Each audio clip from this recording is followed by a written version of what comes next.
So hello बच्चों आज मैं फिर से एक बार आप लोगों के सामने में हाजिर हो चुकी हूँ। तो चलिए एक नए कंसेप्ट को सीखते हैं। एंड ये कंसेप्ट है आपका एपी चैप्टर का एक बेहद इंपॉर्टेंट फार्मूला है। और चलिए एग्जाम्पल के हेल्प से इस फार्मूले के सारे टर्मिनोलॉजी को समझते हैं। ठीक है, सो लेट्स स्टार्ट। तो सबसे पहले मैं एक लिखूंगी, सबसे पहले मैं एग्जाम्पल ले लेती हूँ। ठीक है, एक सीरीज बना लेती हूँ। ठीक है, एक मैं क्या कर लेती हूँ, सीरीज बना लेती हूँ। तो चलिए मैंने एक सीरीज ले लिया है। ठीक है, सबसे पहले एपी को समझते हैं। एपी क्या होता है?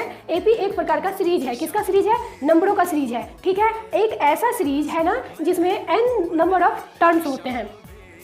एक ऐसा सीरीज जिसमें n नंबर ऑफ टर्म्स होते हैं और प्रत्येक टर्म के बीच का जो डिफरेंस होता है वो एक फिक्स नंबर के द्वारा सेपरेट होता है। तो चलिए लेट्स सी, देखते हैं एक बार फिर से। तो सबसे पहले हम डिस्क्राइब करते हैं ए को। ठीक है, ए क्या है? फर्स्ट टर्म ऑफ सीरीज है। ए क्या होते हैं? फर्स्ट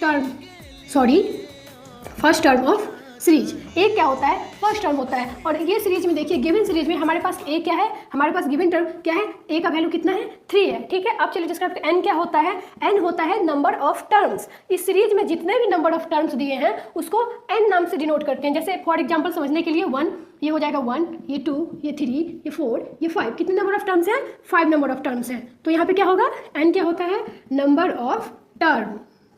एम क्या होता है? Number of terms. तो चलिए अब हम लोग डी को करते हैं। डी क्या होता है? डी होता है कॉमन डिफरेंस। डी क्या होता है? Common difference. इस सीरीज में जितने भी टर्म दिए गए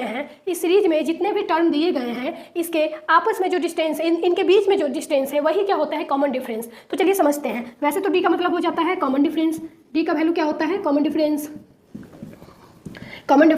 और देखते हैं, एग्जाम्पल से समझते हैं कि देखिए ये रहा हमारा कॉमन डिफरेंस। आप चेक कर सकते हैं, ये हमारा कॉमन डिफरेंस। तो गिवन एग्जाम्पल में हमारा कॉमन डिफरेंस कितना है? यहाँ पे 3 है। अब आ जाता है हमारा लास्ट एंड सबसे इंपॉर्टेंट और सबसे कंफ्यूजन वाला चीज, वो है एन।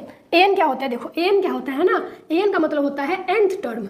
nth टर्म बोलते ही थोड़ा सा क्लियर नहीं हो पाता है और थोड़ा सा कंफ्यूजन क्रिएट हो जाता है। तो हमारा nth टर्म क्या होता है?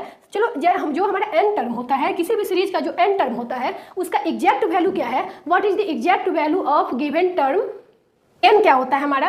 an जो हमारे पास सीरीज दिया रहता है उसमें जो n टर्म जो वैल्यू दिए रहते हैं उसका जो एग्जैक्ट वैल्यू होता है वही हमारा an टर्म हो जाता है। फॉर एग्जांपल गिवन सीरीज में हमारे पास टोटल कितने नंबर ऑफ टर्म्स हैं? 5। अब मैं बोलूँ यहाँ पे कि बोलो कि a4 का वैल्यू कितना है? a4 का वैल्यू कितना है हमारे पास? 12। तो यही हमारा हो गया fourth term, means nth term. ठीक है, यही हमारा an क्या हो गया? 12।